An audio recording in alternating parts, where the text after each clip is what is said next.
Om Swastiastu.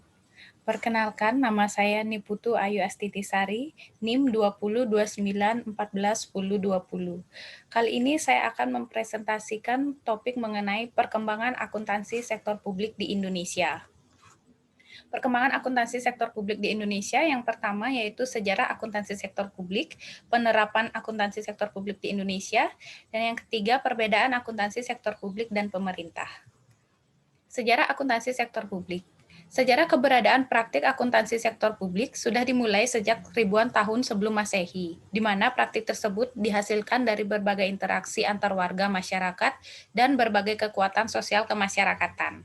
Kekuatan sosial masyarakat umumnya berbentuk pemerintahan atau organisasi sektor publik yang diklasifikasikan dalam semangat kapitalisasi atau capitalistic spirit, peristiwa politik dan ekonomi atau economic and politic events, dan inovasi teknologi atau teknologi innovation. Bukti sejarah mengindikasikan bahwa praktik sistem pencatatan sejak zaman Mesir kuno. Organisasi kementerian didirikan dengan tujuan mengadministrasi laporan untuk Perdana Menteri. Para menteri melakukan praktik laporan bulanan yang terkait dengan hasil pemungutan pajak. Nah, saat itu pemerintahan Mesir tersusun atas distrik-distrik yang dipimpin oleh seorang gubernur yang bertugas menyimpan catatan kekayaan setiap distrik sebagai dasar pemungutan pajak. Nah, sedangkan di masa Babilonia, praktik pencatatan telah dilakukan dengan berbagai kegiatan untuk menghasilkan pendapatan dan produksi. Pada masa Yunani, pemerintahan yang berkuasa membagi secara adil berbagai sumber pendapatan yang diterima. Parthenon merupakan sebutan bagi organisasi kementerian yang berharga. Pada masa Romawi, praktik akuntansi untuk mendukung mekanisme pajak dilakukan oleh semua pejabat, baik itu di kalangan gubernur maupun kekaisaran.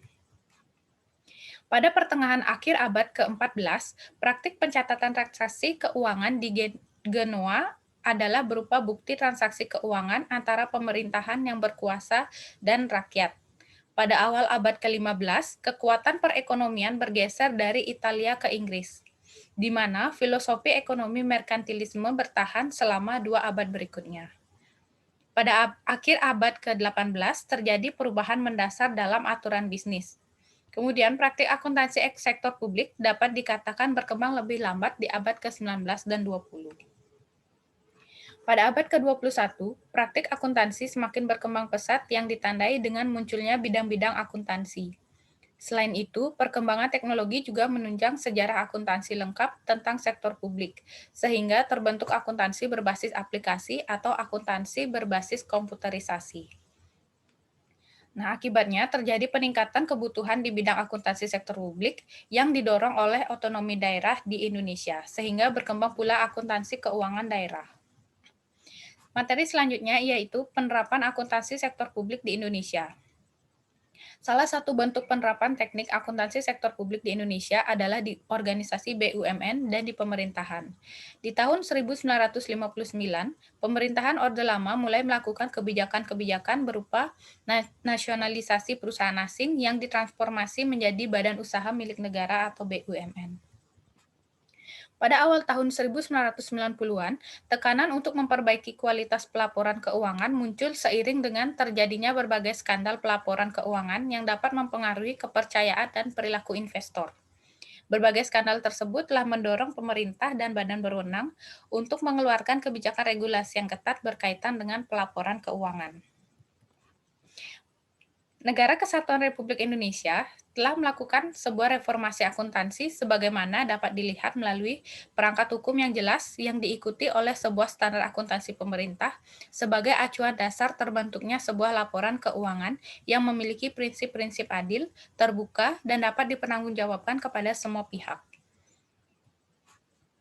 Nah, pelaksanaan otonomi daerah di Indonesia pada tahun 2001 memunculkan jenis akuntabilitas baru, sesuai dengan Undang-Undang Nomor 22 Tahun 1999 dan Undang-Undang Nomor 25 Tahun 1999. Dalam hal ini, terdapat 3 jenis pertanggungjawaban keuangan daerah. Yang pertama, pertanggungjawaban pembiayaan pelaksanaan dekonsentrasi. Yang kedua, pertanggungjawaban pembiayaan pelaksanaan pembantuan. Yang ketiga, pertanggungjawaban anggaran pendapatan dan belanja daerah atau APBD.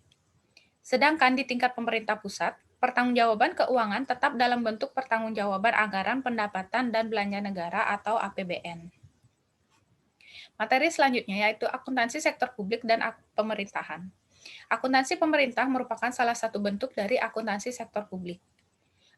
Akuntansi sektor publik terdiri dari akuntansi pemerintah dan akuntansi non-pemerintah.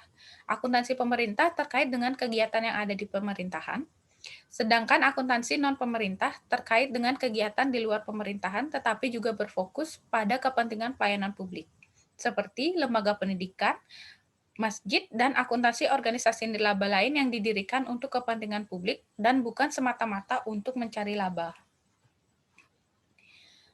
Berikut pengertian akuntansi pemerintahan menurut beberapa ahli.